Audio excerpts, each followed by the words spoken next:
গত আসরের নিলামে মুস্তাফিজুর রহমানের নাম উঠলেও তার প্রতি আগ্রহ দেখায়নি কোনো ফ্র্যাঞ্চাইজি। 2 কোটি রুপির বেস্ট প্রাইসেই তাকে দলে ফেরানোর সুযোগ ছিল, তবুও কেউ দেখায়নি আগ্রহ। কিন্তু ভাগ্য যেন অন্য খেলা দেখিয়ে দিল।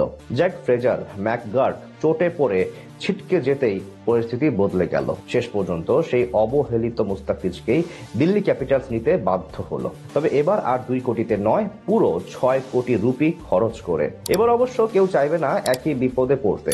তবে নিলাম যখন ছোট, তখন আগ্রহ সবার বেশি থাকবে তাকে নিয়ে। যেহেতু বাজেট সবারই কম, তাই কম বাজেটে ফিজকে দলে নেওয়ার চেয়ে ভালো সিদ্ধান্ত আর কি বা হতে পারে। সংযুক্ত আরব আমিরাতের আবুধাবিতে আইপিএল এর মিনি নিলাম অনুষ্ঠিত হবে আগামী 16 ডিসেম্বর।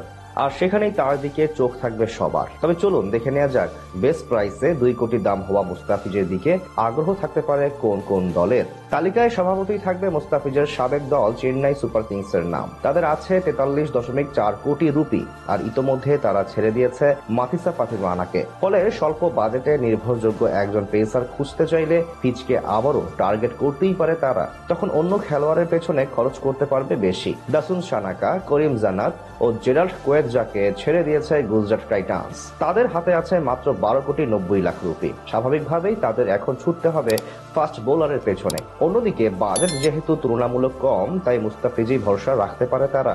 আলোচনায় উঠে আসতে পারে কলকাতা নাইট রাইডার্সের নামও। আসন্ন মৌসুমের আগে সবচেয়ে বেশি খেলোয়াড় ছেড়ে দিয়েছে তারা। এমনকি আন্দ্রে রাসেলের মতো অভিজ্ঞ তারকার সঙ্গেও পথ আলাদা হয়েছে। হাতে রয়েছে 64 কোটি রুপি, যা দিয়ে পুরো স্কোয়াড নতুন করে সাজানোর সুযোগ মিলবে। তাছাড়া 2 জন বিদেশি ফাস্ট বোলারও ছেড়ে দিয়েছে দলটি। বিদেশি বড় খেলোয়াড় তো থাকবেই, সব মিলিয়ে তাদের নামও পিছিয়ে রাখার সুযোগ নেই। বর্তমান চ্যাম্পিয়ন রয়্যাল চ্যালেঞ্জার্স বেঙ্গালুরুতে এখন ভরসা করার মতো ফাস্ট বোলার শুধুই জস হ্যাজেলউড। তার বিকল্প হিসেবে একজন তো নিতেই হবে নিলাম হতে। যদি হাত বাড়ায় ফিজের দিকে, তবে কেই বা অবাক হবে। এমন ব্যাকআপ পাওয়া তো ভাগ্যের ব্যাপার।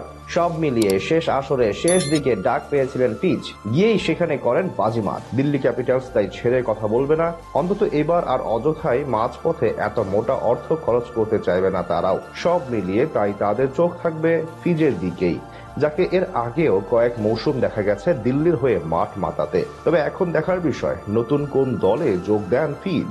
সংযুক্ত আরব আমিরাতের আবুধাবিতে আইপিএল এর মিনি নিলাম অনুষ্ঠিত হবে আগামী 16 ডিসেম্বর। আর সেখানেই তার দিকে চোখ থাকবে সবার। সেটা না হয় 16 তারিখের নিলামেই নিশ্চিত হওয়া যাবে।